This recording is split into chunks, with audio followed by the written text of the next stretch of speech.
VS3 here from VS3GFX, and today I'm going to be showing you guys how to create a cool 3D looking flag in Cinema 4D, and also how to animate it and make it look like the like the wind's hitting it and causing some turbulence, and just making it look pretty realistic.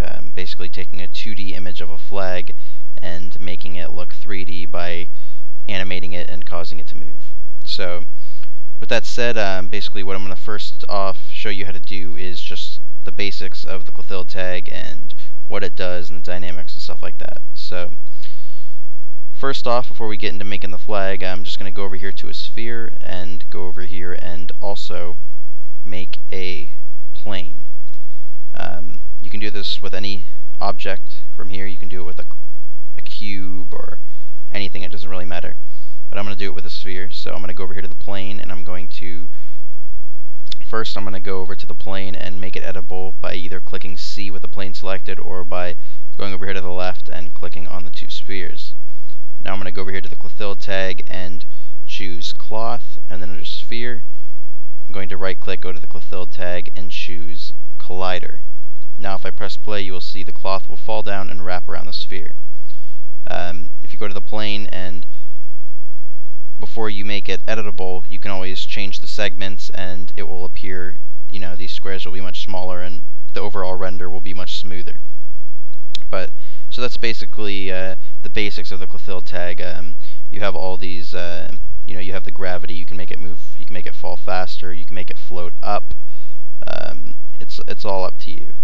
So now we're going to move on to the flag. So for the flag, what we're going to do is we're just going to go over here to the plane, and we're going to start off by rotating it 90 degrees straight up. And we'll just make this 90 down here. Alright, so that's looking good.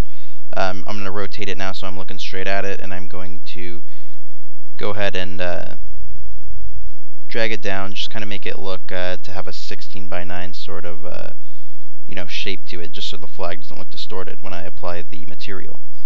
So now I'm going to go over here and make a material by double clicking, and then I'm going to choose load image in the texture for the color, and I'm just going to load up the US flag,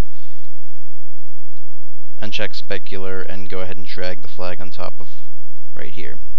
Just go ahead and render it and make sure it looks good proportionately. Make sure it's not make sure it doesn't look misshaped.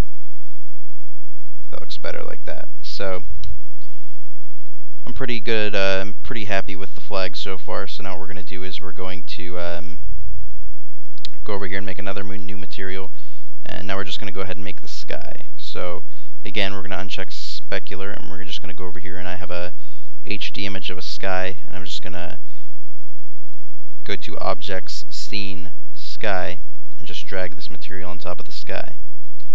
I'm going to click on the tag here, and I'm going to change the projection to flat, and if I render it out here, you'll see it just looks like a a flat sky there. Alright, so that's looking good like that. Now what we're going to do is we're going to make the pole. So we're going to just make a capsule, and we're going to change the radius to about like that. Will be fine. Do about 10, and just drag the pole size up to about like that, and then we're going to move it over so it lines up with our flag, and there's a little bit of room in between them. Let's go ahead and render that out, see what it looks like. Alright, that's looking good. So now what I'm going to do is I'm going to go over here to my spline, my freehand spline, and I'm just going to draw from the corner of the flag to the pole a spline, and drag another spline from the corner of the flag to the pole. Now I'm going to go over here and create two extrude NURBs, Control C, Control V, and then drag the spline into each NURB. Now I'm going to bring the movement down on both of them to about 4, and you will see that you have these strings that connect the flag. Alright, so now for the flag. Again, we have to make it editable, so go ahead and do that, and then go over here and click on the three circles, choose that one, and then hold down shift and click on the top left corner dot, and then on the bottom left corner dot, while still holding shift. Click on that one. Then we're going to go to our plane and go to clothilde tag and choose cloth. Then in our dresser we're going to choose set under fixed points. Alright, so now what we're going to do is we're going to go to the forces and we're going to play around with these. We're going to start by setting the gravity to 0, and we will put the wind direction of the X at about, let's do about 150, and change the strength to about 1.6. And as you can see, we have this sort of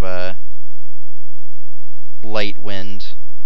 It's not too intense, so we're just going to go over here and make this a little bit bigger so you guys can actually see it. Alright, so now what we need to do is we need to change the wind turbulence to about, let's try about 3, see what that looks like. That looks like a hurricane, holy crap. Let's bring the wind turbulence down to about 0.9 and bring the strength up to about 2.3.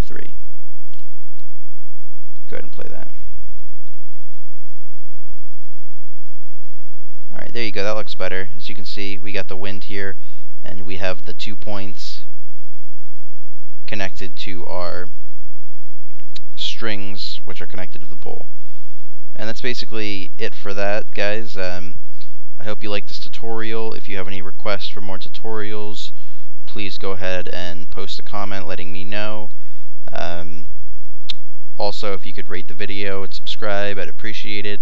You can expect some more tutorials soon. And that's it, guys.